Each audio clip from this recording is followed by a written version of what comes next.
Buenas tardes. Se saluda a todos los presentes, como también a los que van a oír de forma diferida nuestra sesión de hoy. Pero antes de empezar, debo dar unas indicaciones. Algunas las repetiré al final. La primera indicación es que hoy la clase va a durar solo 45 minutos. Prefiero hacer una clase más corta que haberla anulado. Me tengo que ausentar. La segunda indicación es que el responsable del grupo me indica que deben inscribirse todos para tener el grupo en conjunto y poder mandar los datos correspondientes. Por tanto, hay que hacer la inscripción. La tercera indicación es recordar que el mes de marzo, como fui insistiendo, es el primer martes. Por tanto, será el día 4 de marzo que tendremos la lección. Por tanto, el 4 de marzo continuaremos, si no he podido acabar, donde estoy, si no, empezaremos la lección siguiente. Por tanto, vamos a entrar en materia directamente y compartir. Confío que el compartir funcione bien.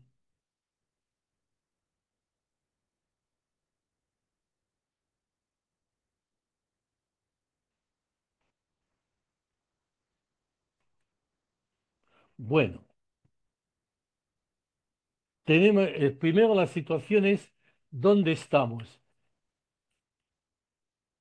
Estamos en la quinta sesión que corresponde al 11 de febrero. Tanto la quinta sesión como la sexta sesión están reservadas al autor al autor de Gebser junto con Larry Gladman. Es decir, vamos a continuar profundizando y en este punto quisiera yo hoy, dadas las circunstancias de las cosas que uno lee o oye, la cuestión del ego. He oído a personas de importancia que en concreto una o dos que del ego hablan mal, como si el ego fuese el diablo o el que perjudica o el que trae todas las cuestiones. No es así. El, el ego debe ser comprendido por cada uno de nosotros. En consecuencia, lo que dije a la primera sesión, lo vuelvo a recordar, cada uno de los que están en el seminario deben ser conscientes de que cuando dicen ego, ¿qué entiende cada uno por ego? Para poderlo contrarrestar con los que dicen ego de otra forma. Yo la sola cuestión que comparo es, ¿el ego es necesario para vivir? Sin ego no podríamos hacer absolutamente nada. Y el concepto que se emplea en algunos del ego es el jinete, el caballo, las riendas del paisaje, las circunstancias, todo a este conjunto le llaman ego. Es una forma de hablar.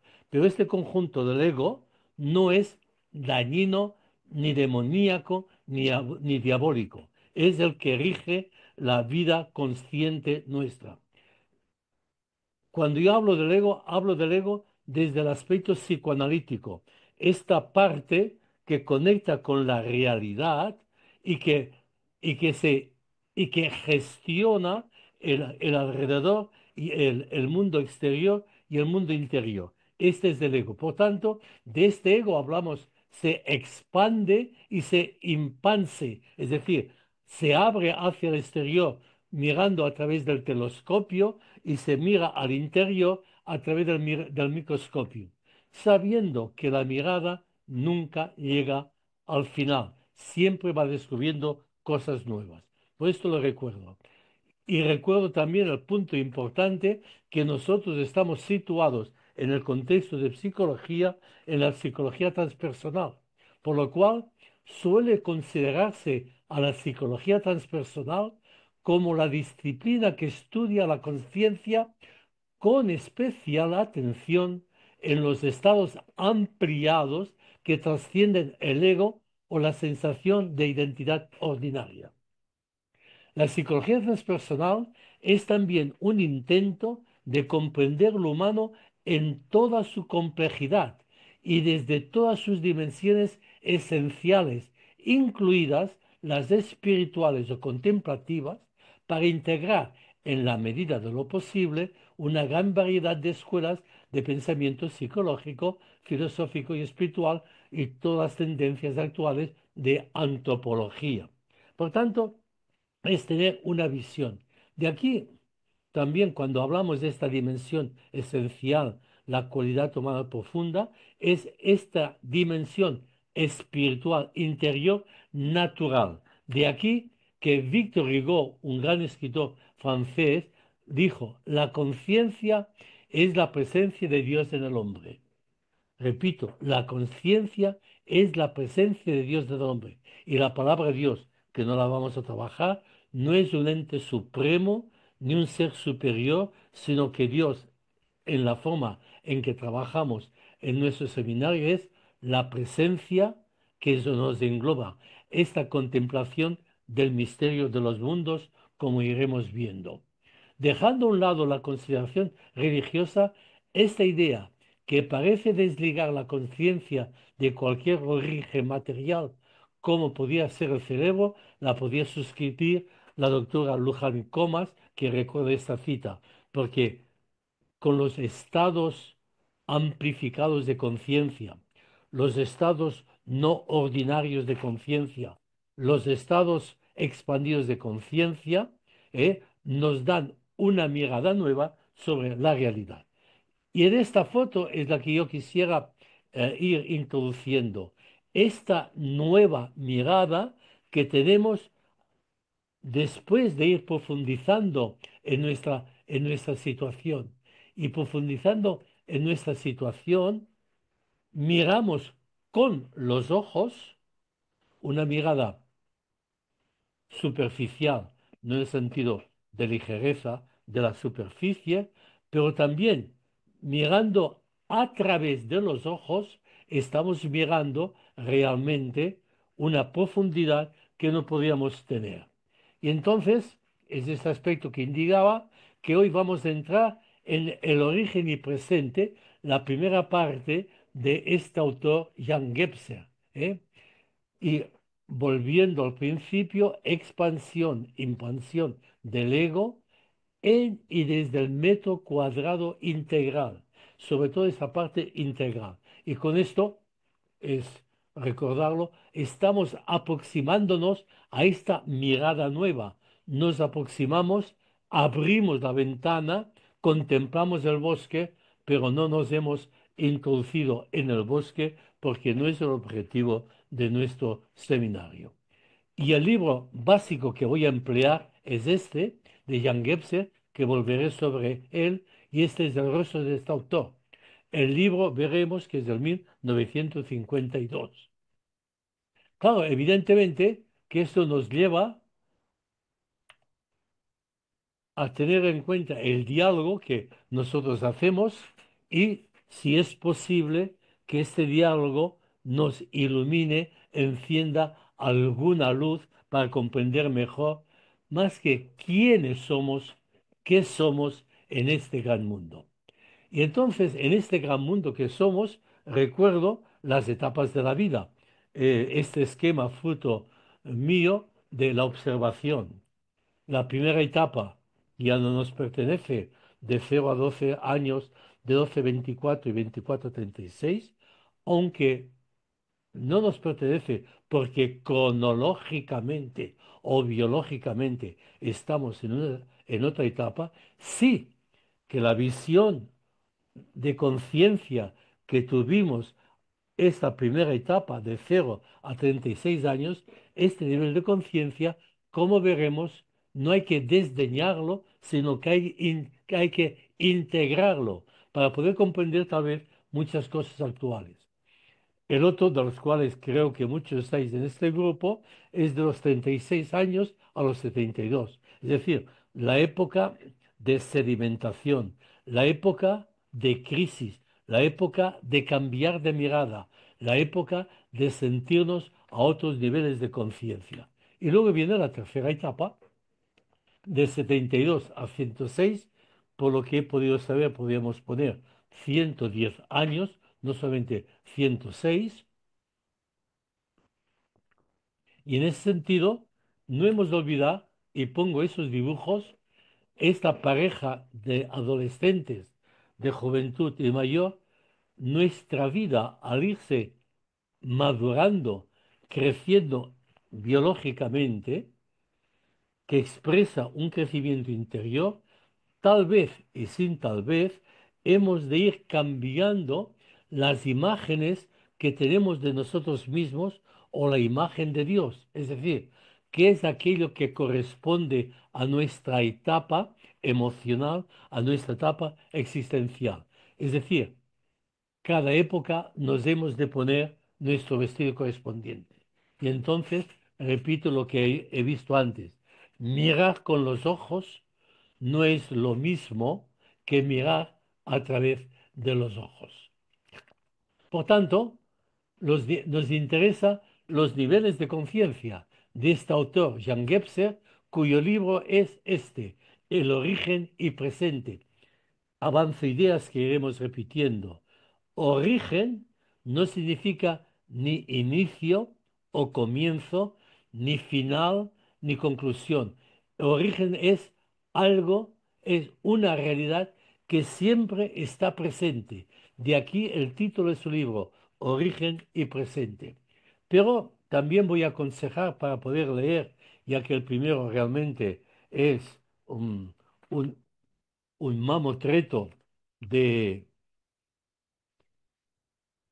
de, ahora lo diré, 950 páginas.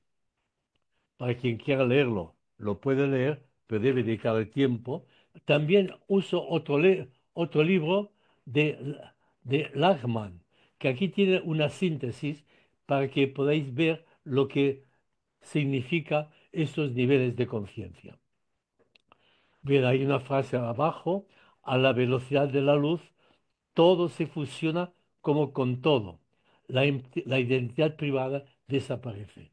Cuando tenemos conciencia de la amplificación de nuestro ego y que nuestro ego toma conciencia de que no, su identidad no es la que hemos creído convencidos a lo largo de 10, 20, 30 o 40 años, sino que en un momento, llamémosle de crisis, uno percibe y se percata de que la realidad profunda no es la que el ego veía con los ojos, sino que el ego a través de los ojos amplía su interior, entonces la identidad privada desaparece como fundamento y como esencia. Aquí podéis ver el ego, que es este Jaume, muchachito. Jaume, perdona, és que no es veuen les imatges ara. ¿Nos veuen? No, es veuen quatre imatges que ja has passat, però molt petites. Però A ver, no compartir pantalla. a ver. Gracias.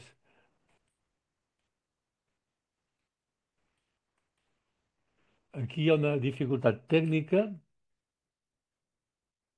Ara jo us veig ara.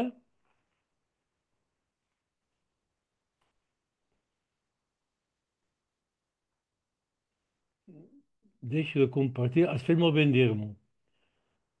Avui sospitava, a veure, compartir.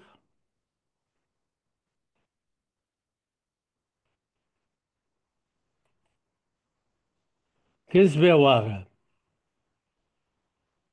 Ara sí, Es veu ara es alguna veu. cosa? Sí, Eh? sí, sí, ara es veus. Es veu ara? Sí, sí, sí, perfecte.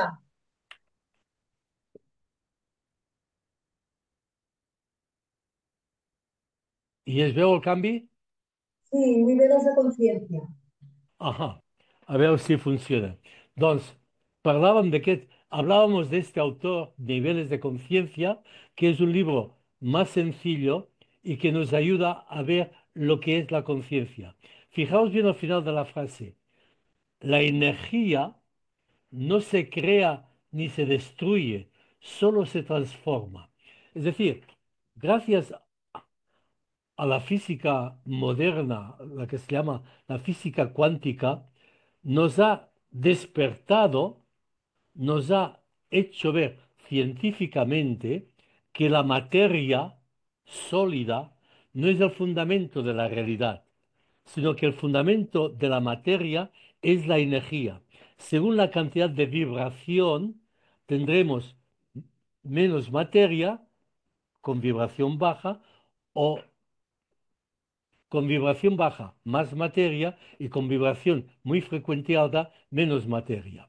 Por tanto, la materia cuando desaparece no es que se destruya ni que haya otra nueva, sino que se transforma.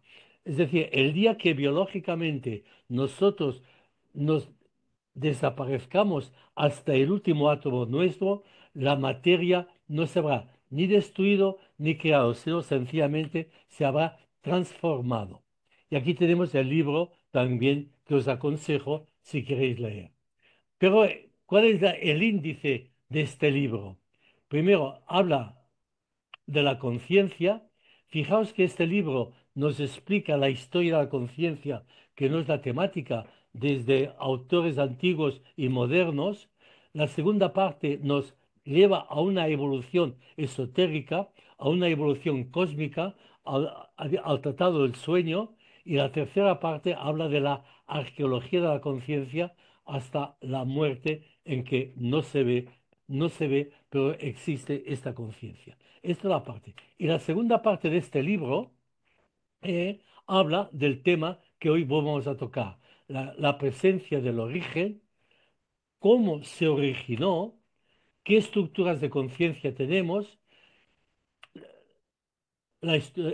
distintas estructuras mentales, al final que iremos comprendiendo. Bueno, ¿dónde voy? Vamos a empezar con este libro, pero recordando que el autor fundamental es Jan Gebser en este libro, que reitero el título, Origen y Presente. Es decir, no hablamos de un inicio que nos llevaría a la eternidad, ni de una eternidad que nos llevaría a un inicio, sino de una presencia continua, de un origen presente, que es donde nosotros estamos inmersos. Y eso se vive con niveles de conciencia distintos. Y entonces aquí voy a leer ese espacio que interesa. Entre paréntesis, al principio he dicho que la clase de hoy va a durar 45 minutos porque me tengo que ausentar. Que los que me han oído conviene que os inscribáis en el seminario para que el responsable pueda tener en cuenta cuántos somos para enviaros la información. Y que la próxima reunión o la próxima sesión es el 1 de marzo. El primer martes de marzo, que el día 4, no el segundo, porque no estoy. Bien, de este libro conviene tener en cuenta lo que voy a indicar yo ahora. La sobreacentuación del espacio y de todo lo espacial que se incrementa con cada siglo desde el año 1500 constituye tanto la grandeza como la debilidad del hombre perspectívico. El hincapié en lo objetivamente externo trae consigo necesariamente, además de su racionalización y aptificación significa lo táctil, lo que hay que tocar, resultante de una exagerada orientación visual, un desarrollo desmesurado del ego, enfrentado al mundo exterior, lo que se podría denominar una hipertrofia, o sea, un crecimiento excesivo del ego, la hiperenfatización del ego, del yo, es decir, darle más importancia. El yo deberá intensificarse para estar a la altura de una continua expansión espacial. Por otra parte, este yo o ego habrá de endurecerse cada vez más en la medida en lo que está frente al yo, o sea, al profundo. El espacio se torna cada vez más material y más palpable y aprehensible, áptico, de tocar.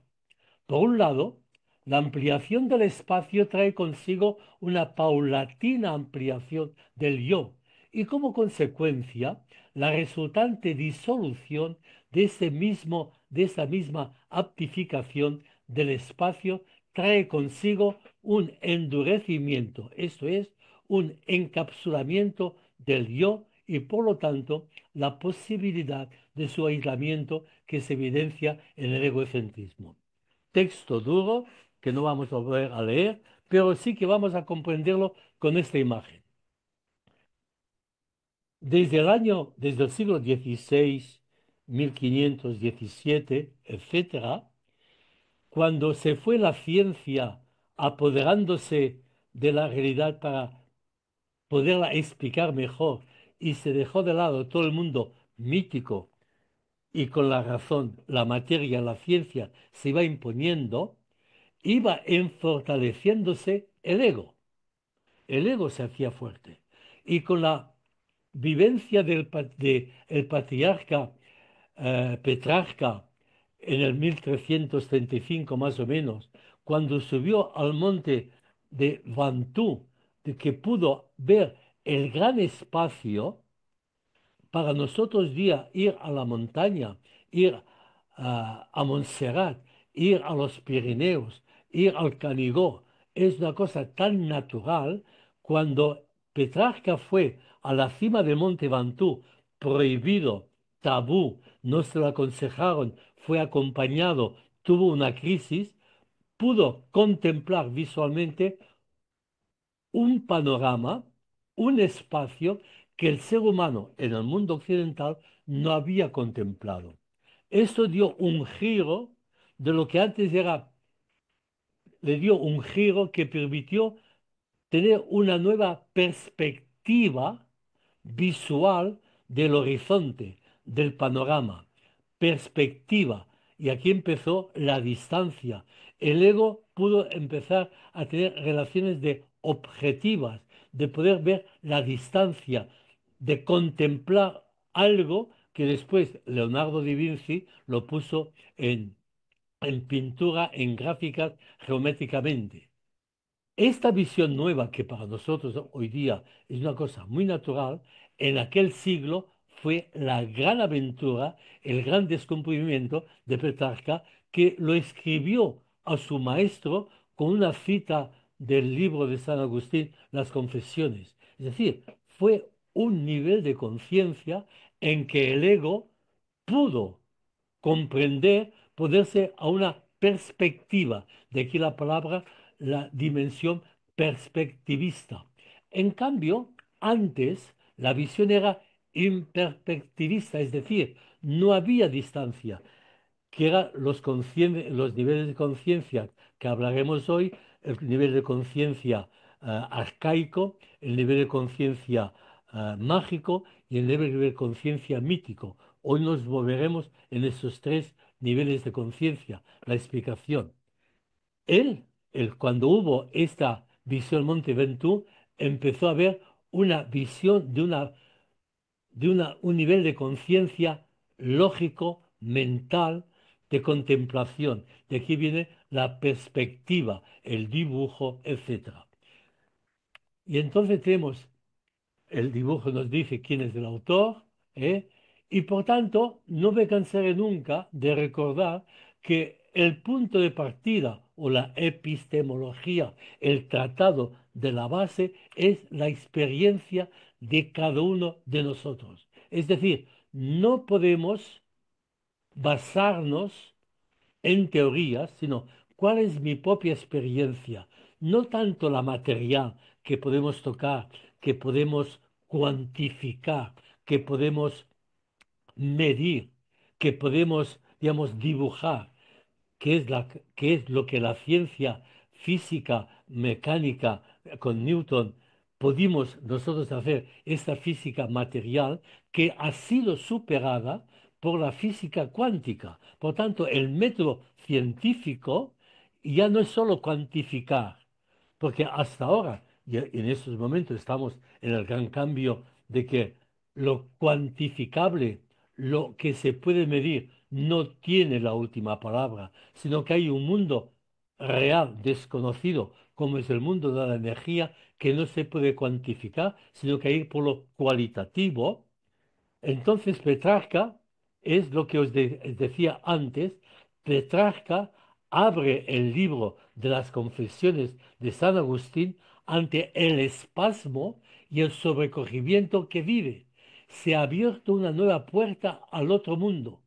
Van admirando los hombres los altos montes, las olas del mar, la larga trayectoria de los ríos, la inmensidad del océano, la revolución de los astros, pero no tienen la más mínima preocupación hacia ellos mismos. Es decir, hay un momento con esa gran descubierta y que nosotros a lo largo del siglo XVI, XVII, XVIII, XIX, XX y el XXI estamos en la plena crisis, el gran cambio, gracias a la tecnología que puede construir o puede destruir.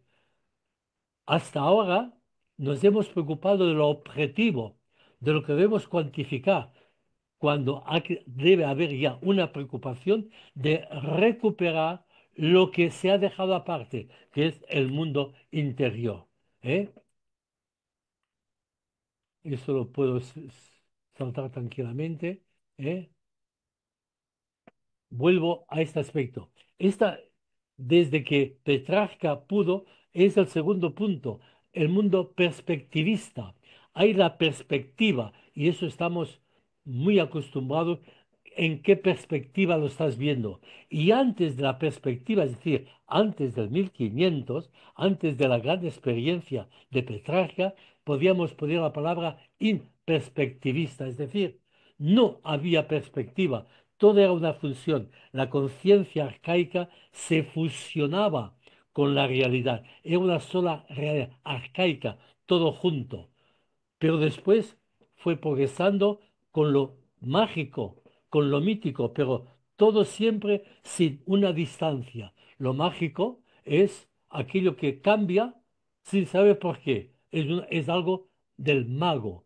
Y la mítica son esas explicaciones que no son reales, no son históricas, no son reales, pero nos mandan un mensaje. En cambio, con la visión perspectivista, somos más lo que son objetivos. La cosa es así, pero esto es una ilusión nuestra. Fuera de cosas concretas que se pueden cuantificar, se pueden medir, hay una perspectiva, pero hay muchas otras realidades que se les escapan. Y entonces, solamente lo cito, porque eso será para la próxima clase, la tercera visión es la aperspectivista, es decir, donde estamos libres de perspección, donde estamos libres de una visión perspectivista. Y eso es el tercero, ese tercer punto de A, perspectivista, es la próxima sesión. Hoy nos quedamos con la primera imperspectivista, teniendo en cuenta lo segundo. La teoría de Gebser es un filósofo alemán que escribió el libro en 1952 y que no fue de gran renombre. Es el único libro de este filósofo que hay en español. A mí me complace sentir a muchos psicólogos transpersonales que empiezan a citar a este autor, un autor que ha sido capaz de explicar de una forma muy profunda esta evolución de la conciencia partiendo de estas tres visiones y luego los niveles de conciencia. La teoría de Gebser es que la conciencia humana se encuentra en transición y que esas transiciones son mutaciones y no continuas. Quedaros con la palabra mutar, no evolucionar ni cambiar. Mutar es más profundo. Las serpientes mutan de piel, es decir, hay otra visión, no han cambiado el vestido. Cambiando la piel a la serpiente, cambiando nosotros el vestido, mutamos nuestra visión. Esos saltos o transformaciones implican cambios estructurales, tanto de la mente como del cuerpo. Esto es importante, es decir, nuestra evolución no es solo de la mente, de lo que el ego puede pensar. Si el ego puede pensar profundamente, se dará cuenta, va a sentir. El punto de partida es el cuerpo, el sentir o los sentires del cuerpo, este es el punto de partida, esos sentires van mutándose. No es lo mismo a los 7 años que a los 15, que a los 25, que a los 50, que a los 70 o que a los 90. El cuerpo tiene sus mutaciones y estas mutaciones, si las vivimos con serenidad, dan otra mirada por la que la mente contempla la realidad con otros ojos. Es capaz de incluir lo anterior, integrarlo. Y así tenemos que con estas mutaciones, según el mundo, según la visión perspectivista, tendremos la estructura arcaica, la estructura mágica, la estructura mítica. Hoy solamente nos vamos a entender con estas tres. Después vendrá la mental y le vendrá la integral, que será del próximo día. Por tanto, reitero, el origen no es inicio-comienzo, es un es un tiempo presente, es decir, en el origen ni hay ni el pasado ni el futuro, es un presente continuo. Pero eso es un nivel de conciencia, que aquí no entra el ego, sino que entra la profundidad del ego. Y las estructuras de la conciencia, para irlas memorizando, arcaica, que ha durado miles y miles y miles de años en la humanidad, en que la naturaleza y el ser humano era lo mismo, es decir, todo lo que se movía en la naturaleza eran sujetos vivos que actuaban de una forma mágica para el ser humano y que lo explicaban de una forma mítica. Por tanto, cuando hablamos de mitología o hablamos de mitos, no hablamos de cuentos, hablamos de un lenguaje adecuado en aquella estructura de tiempo y espacio en un mundo cultural por el cual el ser humano crecía de acuerdo a aquellas explicaciones que las vivían como reales. Es decir, el mundo, los de que tienen nivel de conciencia mítica, antes de la razón, lo mítico se tomaba al pie de la letra. No vayamos más lejos. Hasta el siglo XVI, la Biblia, y aún hoy día en algunos copitos, toman la Biblia al pie de la letra cuando la Biblia está explicando los relatos con un lenguaje mítico, porque mítico no significa ni falso ni engaño. Es un lenguaje que expresa un mensaje a través de relatos distintos. Y vuelvo a recordar lo de siempre. Hoy día, quien coge El Pequeño Príncipe de Saint-Exupéry, que gusta, que se relee, que se ha publicado a tantas lenguas como la Biblia, ningún lector, por joven que sea, se toma la narración del Pequeño Príncipe al pie de la letra, pero sí que lo lee muchas veces porque es un relato del cual emana, se infieren, se extraen mensajes. La Biblia es exactamente lo mismo. Los libros de sabiduría, de, de ellos emana un mensaje, se extrae sabiduría, pero no se pueden tomar al pie de la letra. Si hay algún consejo hoy, hablando de la Biblia, que es el libro que nos da culturalizado y aún continúa culturalizando con plena crisis, se ha dicho, no debe tomarse al pie de la letra, aunque muchos lo toman al pie de la letra. Pues bien, esto es la estructura arcaica, mágica y mítica que avanzo. Cuando entramos en la mental, que es la mental, la estructura mental racional negó todo lo anterior.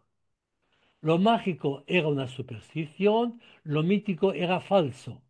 La mente racional era todo lo que, a partir de Descartes y otros filósofos, Hegel, Kant, etcétera, todo lo que es racional parecía objetivo. Y esto ha quedado cuestionado por completo. Es un trabajo de la mente, evidentemente, hay una coherencia, como es claro, y hay un aspecto lógico. Pero lo mental racional no tiene la última palabra. Por eso hay la plena crisis actual con la física cuántica, cuando la base no es la materia, sino que la base es lo físico. Ya no es el átomo que significa indisoluble, se ha disuelto con neutrones, protones, electrones y estos en cuarzo, la parte subatómica.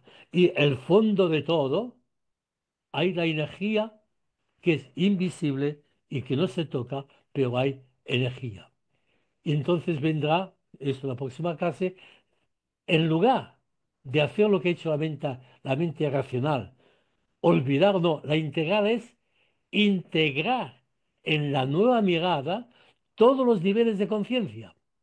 Porque si observamos un poco hoy día, todos los niveles de conciencia están en función, en la crisis actual que estamos viviendo, no globalmente, en el mundo entero, en todos los continentes, en todos, vemos cómo hay aspectos que ha habido una regresión, volviendo sobre la mesa cuestiones mágicas y míticas,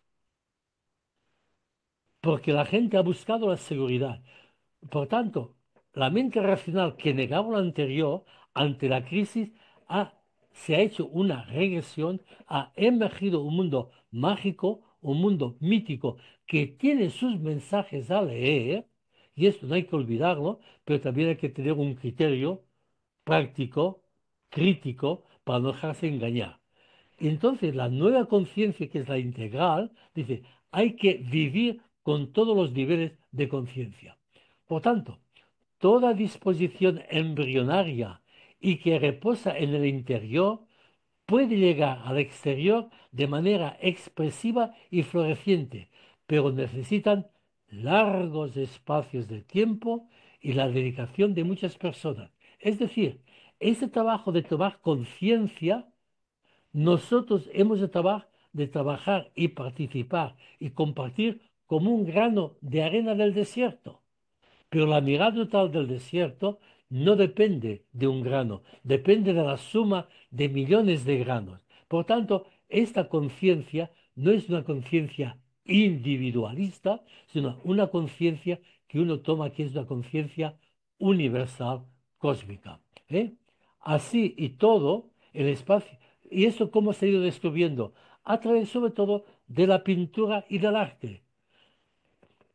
A mí viene en estos momentos Picasso. Los dibujos de Picasso son dibujos que intentan integrar todas las dimensiones. Por tanto, salto un poco.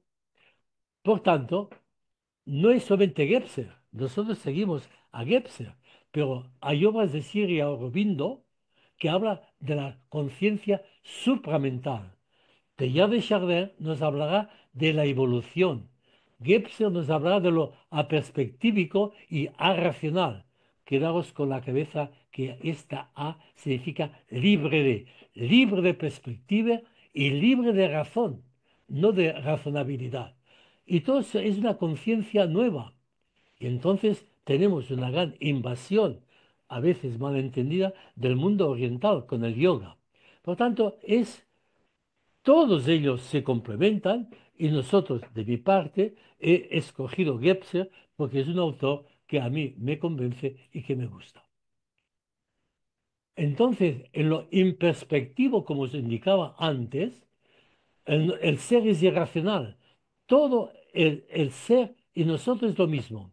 En la perspectiva, en la individualidad, es el tener lo racional. Y entonces hay dos extremos. O es la colectividad que absorbe el ego, o es el individualismo que no tiene en cuenta la colectividad, cosa que hemos vivido a lo largo de 3 o 4 siglos en el mundo oriental. Todo extremismo se desvía del centro y del núcleo, o individualismo o colectivismo. Y ambas se han agotado actualmente. De aquí que estamos en una gran crisis y el intento del seminario es poder ayudar y compartir que si no partimos de nosotros mismos, de ese sentido del cuerpo, no sabremos lo que son niveles de conciencia. Además, me viene ahora por la sección de ideas el último libro, la supraconciencia de Manuel Sanz Segarra, un libro que se debe leer, pero que hay que tener en cuenta lo que él entiende por supraconciencia, que no es la conciencia profunda, sino un nivel de conciencia que uno puede tener con las experiencias cercanas a la muerte o con la salida del cuerpo. Hay niveles de conciencia, pero que no es el nivel de conciencia máximo, porque el nivel de conciencia máximo es silencio, contemplación, un silencio que habla sin palabras, unas palabras que hablan en silencio y en el momento que yo intento explicar esta experiencia, entra y actúa el ego. Por tanto, este es el capítulo de este libro y en la tercera parte dice, hay que asimilar lo destructivo, hay que partir de hechos, no ideales. Hoy no tiene consistencia, es decir, si queremos nosotros ser coherentes, no puedo o no debiera tomar como base de esta coherencia lo abstracto, las ideas, los conceptos que me dan una seguridad mental, pero no me dan una seguridad existencial. En consecuencia, hay que partir de la realidad del sentir de los cuerpos. Y aquí, partiendo de los hechos no ideales, emerge una nueva espiritual con exigencias, responsabilidades propias. El camino no solo otear, sino andar. Y entonces viene el gran caso que en América las tribus aztecas, la cultura azteca, que vivía en una conciencia mágica, mítica, al enfrentarse con los exploradores españoles que venían con una conciencia mental, quedaron derrotados, no por las armas, sino por el enfrentamiento de dos mundos de conciencia. Claro, todo esto nos lleva a pensar qué ha pasado, ¿eh? Por tanto, fijaos bien los axiomas. Lo oculto, que es la latencia, es el presente demostrable del futuro. La transparencia, lo diáfano, es la forma fenoménica de lo espiritual. Todo el ser humano debe ser transparente, no con métodos anteriores, actuales, de nuestra conciencia racional, sino con métodos nuevos de la conciencia aquí que vamos a analizar. Por tanto, dejo de compartir porque me ha venido la hora que hoy acabo antes. Quedaros que la perspectiva en la cual nos hemos movido, nos hemos formado, nos hemos educado, hemos crecido, no tiene la última palabra. Estamos entrando en un mundo a perspectivito, es decir, libre de perfección, pero en la vida diaria, el ego, el jinete es el que lleva al caballo, ¿eh? Pero eso es tener conciencia de mirar la realidad no solo con los ojos, sino a través de los ojos, e ir integrando que tenemos reacciones muchas veces arcaicas, nos fusionamos con la naturaleza, tenemos un mundo mágico, las cosas suceden y aquí hay que andar para no confundir con los seres de luz, con la canalización, etcétera. Tenemos el mundo mítico, que es el relato, y con la ciencia física, que la materia era la base de todo, hemos hecho un mundo de objetos y sujeto, cuando todo el mundo, cuando toda la realidad es unificante. Y entonces la física cuántica nos ha permitido comprender que la materia no es más que energía de baja frecuencia. Claro, entonces esto nos da otra visión. Por lo tanto, hay que mirar la realidad con los ojos para poner los pies al suelo y a través de los ojos, que es contemplar que en nuestro interior, con un telescopio contemplamos el firmamento y con un microscopio contemplamos el firmamento interior, el ego debe tomar conciencia que su propia identidad es más allá de lo que él ve partiendo de lo que él siente. Esto nos da una visión. Me quedo aquí. El día siguiente continuaré de este capítulo, pasaremos a la conciencia, pero ir dando vueltas y sobre todo sin marearse. ¿Alguna pregunta? Diga, Suzanne. Jaume, mira, quería decir una cosa para simplificar los conceptos que has explicado. En el mundo físico cuántico, los mecanismos cualitativos, la cualificación son los mecanismos de activación y los mecanismos cuantitativos de reacción. Mm, Y se fusionan donde empieza la química mineral y la química orgánica. esa barrera mineral orgánica, esa interacción se puede explicar a nivel científico. Y es importante determinar que no tan solo es una explicación de razonamiento, sino que la ciencia ya lo puede determinar, lo puede argumentar y es más sólido en tus palabras con todo tu regalo argumentativo. Continuaremos con este punto el día siguiente antes de empezar las diapositivas, porque la ciencia, que es cierta, la ciencia es un instrumento que emplea el ego. Necesario, ¿eh? Pero que el ego debe ir mucho más allá para contemplar que la realidad del gran misterio no la puede gestionar la ciencia. Buenas tardes, hasta el día 4 de marzo.